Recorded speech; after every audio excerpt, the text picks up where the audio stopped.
والصلاة والسلام على سيدنا وعظيمنا وحبيب قلوبنا وشفيع نفوسنا أبي القاسم محمد. اللهم صل على محمد وآل محمد وعلى أهل بيته الطيبين الطاهرين المعصومين وأصحابه الغر الميامين. الحمد لله الذي جعلنا من المتمسكين بولاية أمير المؤمنين علي بن أبي طالب. الحمد لله الذي هدانا لهذا وما كنا لنهتدي لولا أن هدانا الله. أما بعد، يقولنا في كتاب الكريم بسم الله الرحمن الرحيم: وإذا الموءودة سئلت بأي ذنب قتلت. Our children are our future and our beacon of light and hope. Therefore, as parents, it's our responsibility to bring them up right. In our previous nights, we talked about the rights of your friends and the rights of your parents. Imam Zain al-Abidin further extends this in Risalat al-Huquq by doing justice to the children as well. Because tonight, inshallah, we'll do a brief overview of your rights of your children that they have over you. When we look at children, even in the Quran, we have prophets who are mentioned alongside their children. For example, Prophet Adam is mentioned alongside his children. Prophet Noah is mentioned alongside his children. Prophet Dawood and Prophet Ibrahim, these are all mentioned alongside their children. So the Quran puts an emphasis about the relationship between the children and the parents. In Risalat al-Huquq, when Imam talks about the right of children, it specifically says that the right of your child is that you should know that he is from you and will be ascribed to you. Like I mentioned in the previous lecture, that your father is your root and you are his branch. Likewise, when we talk about the child, it says that he is from you and he will be ascribed to you through his behavior. You are responsible for what he has been entrusted to you, such as educating him in conduct, which means husn al-adab, pointing him in the direction of his Lord to what it is right, and refraining him from that which is bad for him. So this is what Imam says about the right of your children. The Quran in Surah Baqarah verse 155 says that there are certain things we're going to be tested in life. What does it say? It says, وَلَنَبْلُوَنَّكُمْ بِشَيْءٍ مِّنَ الْخَوْفِ وَالْجُوعِ وَنَقْصٍ مِّنَ الْأَمْوَالِ وَالْأَنفُسِ وَالثَّمَرَاتِ وَبَشِّرِ الصَّابِرِينَ. Surah Baqarah verse 155. And he says, we will surely test you with something of fear and hunger and a loss of wealth and the lives, وَالْأَنفُسِ وَالثَّمَرَاتِ and fruits, and we will give glad tidings to those who are patient. When it talks about al-anfusi, it's talking about the lives and the nafs. In this interpretation, you could say that your children is included in the word nafs, lives. So you are going to be definitely tested with your children as well. So when Imam says he is ascribed, he is from you and will be ascribed to you, essentially what he's trying to say is that whatever you teach him in life, generally, he'll end up practicing, generally. So try to bring him up in a good way so that he practices good behavior and conduct. Because when we look at life, our children can either be zina, which means beauty or a blessing for us, or they could be a source of trial for us. You have sons and daughters who are absolute blessings for parents. And then you've got others who are trials. When we look at the prophets, they had trials with their sons as well. Noah's son was a trial for Prophet Noah. The famous Persian lines, they say, بِسَرِ نُوح بَابَدًا بِنْ شَاسِ خَانَوَادَيْ نَبُوَتَشْ گُمْ شُد. The son of Noah sat with those who were bad, and his prophetic household got lost. And then you have, for example, Prophet Yaqub and Prophet Yusuf, because Prophet Yaqub, his sons had envy for their younger brother, Prophet Yusuf. For those who know about Prophet Yusuf's story, Prophet Yaqub, his father was tested with his sons. His brothers ended up throwing Yusuf in that well. So they were a trial for him. But likewise, just like are a trial, our daughters can be blessings and trials for us as well. In pre-Islamic Arabia, before the Prophet announced Islam, it was known as the times of Jahiliyyah.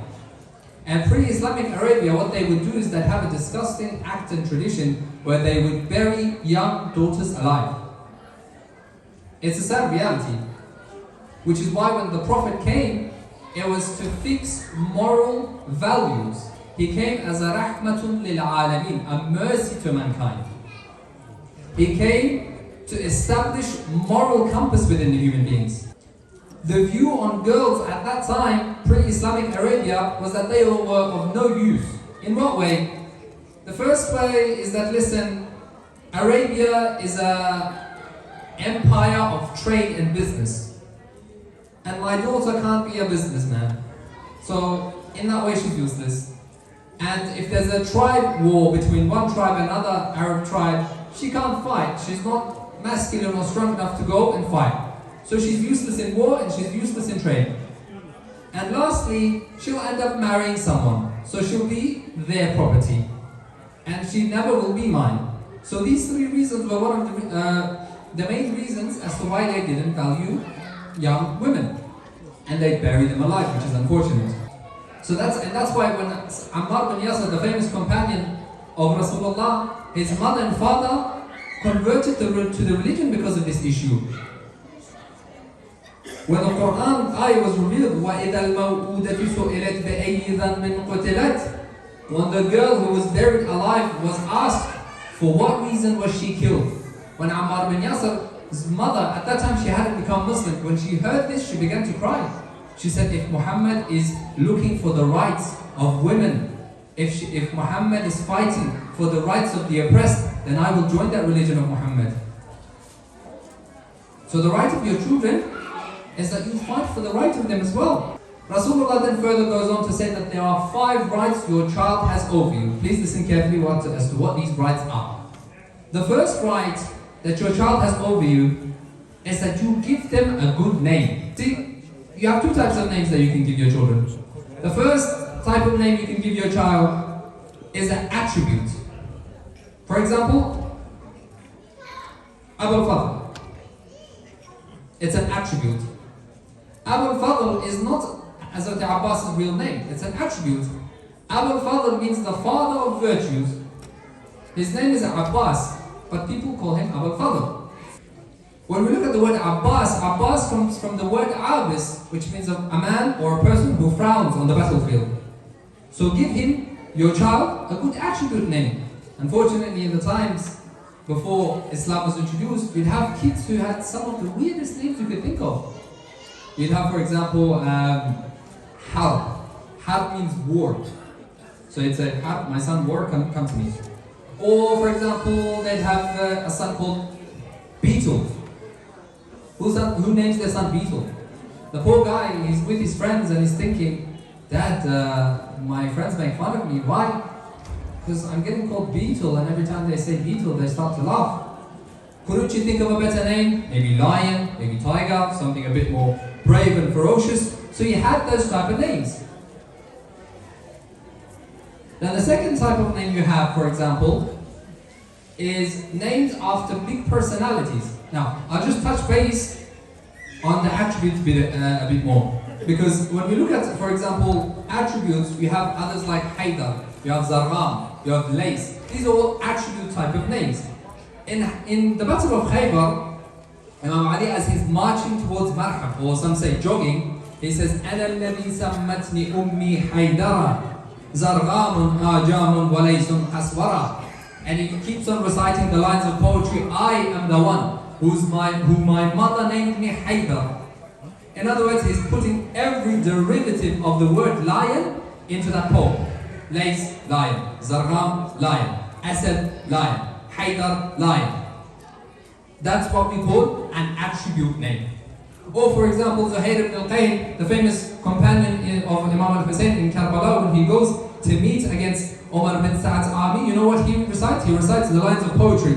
He says, أَنَا زُهَيْرٌ وَأَنَا ابْنَ الْقَيْمِ أُزْلُوتُكُمْ بِالسَّيْفِ عَنْ حُسَيْنِ. He says, I am Zuhair, the son of of Qayn, and I strike you with my sword for the love of Hussein. And it keeps on going. So the point is, you want to give your children names that they are proud of, not names that they will be shy from. And when it comes to names of personalities, then you want to name them about or regarding people who have good resumes on them. Like Ali, Abbas, Fatima. These are good names. Because when you name them those names, you want them to basically emulate that personality, live up to that name. When your name is Ali, you try to live like Ali.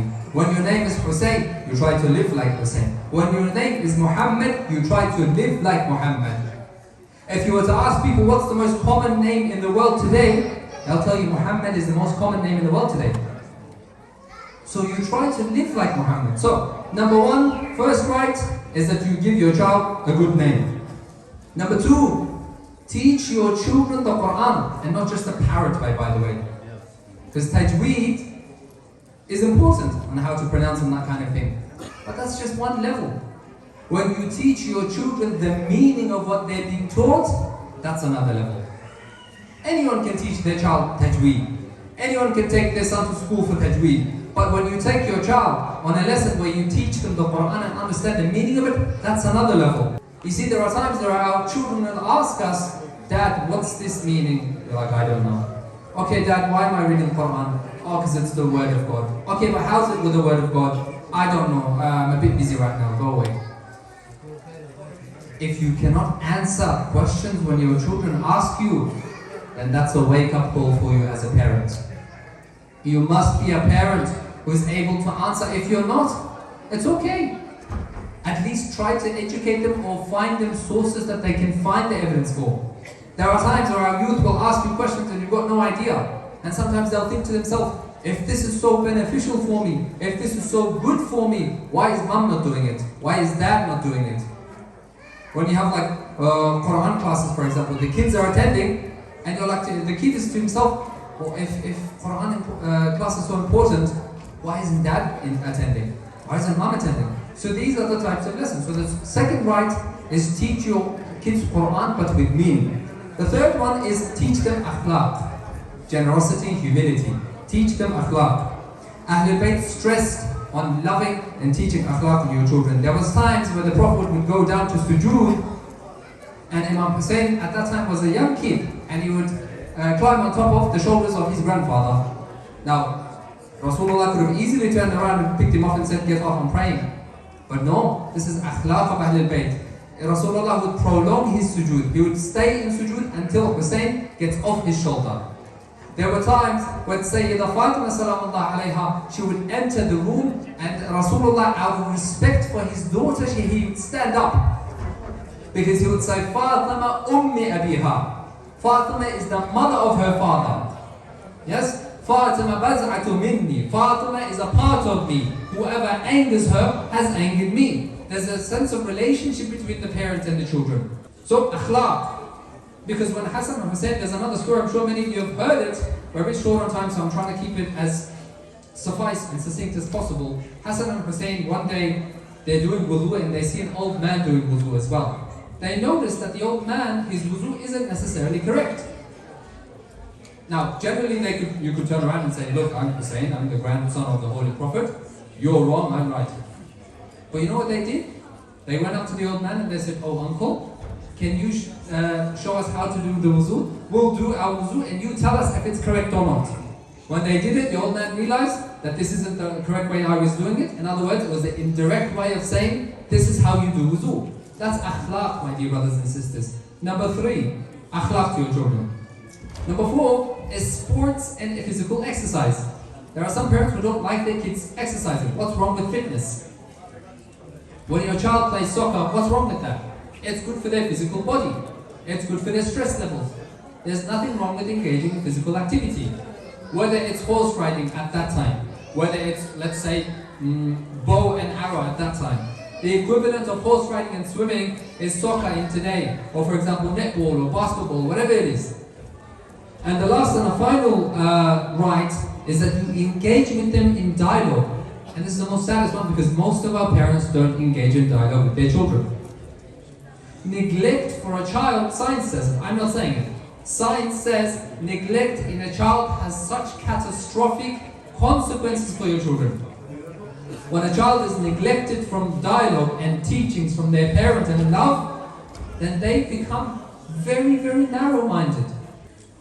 Because when we look at akhlaq of Ahlul Bayt, let's have a look. Imam Ali ibn Abi Talib is wondering with a young Zainab at that time. Zainab is very, very young.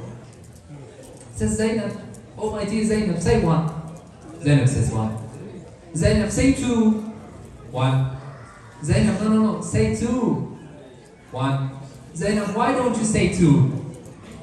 She says, Daddy, in a house that I was taught with one, how can I ever say two? In a house where I was taught one, in other words, Tawheed, how can I ever say two? Then Imam Ali further goes on by saying, Zainab, tell me, who do you love? She says, Daddy, I love you. And Zainab, who else do you love? She says, Daddy, I love Allah subhanahu wa ta'ala. Imam says, Zainab, you can't have two loves in one heart. You know what reply Zainab gives? Daddy, because of people like you, I love Allah subhanahu wa ta'ala. Wow, that's a reply. Daddy, because of you, I love people like you, I love Allah subhanahu wa ta'ala. This is the type of conversation we should have with our children. These are fundamental rights that the parent must try to accomplish for their children. Because at the end of the day, when you look at investments, if you were to ask me what's the best investment you can do in this world, some say index funds, some say crypto, some say, for example, properties, some say real estate, some say whatever. I say the best investment is your children. Because when you invest in your children, you get the best of them in this world and you get the best of them in the hereafter. As I mentioned the other few nights, they are the ones who will fill your bank accounts in Akhirah. In this world, there will be a source for your pride. You walk up with your head up high, proud of your children in this world. But further than that, when you meet your Lord, your children are there singing your blessings as well. So, to conclude, 5 rights that you have to obey and abide by for your children. Number 1, good name. Number 2, teach them Quran but with meaning. Number 3, akhlaq. Teach them generosity, humility and etiquette. Number 4, exercise and physical activity. And number 5, lastly, dialogue. May Allah make our children a source of pride for us, both in this world and in the hereafter. Wassalamu alaikum wa rahmatullahi wa barakatuh. Salawat.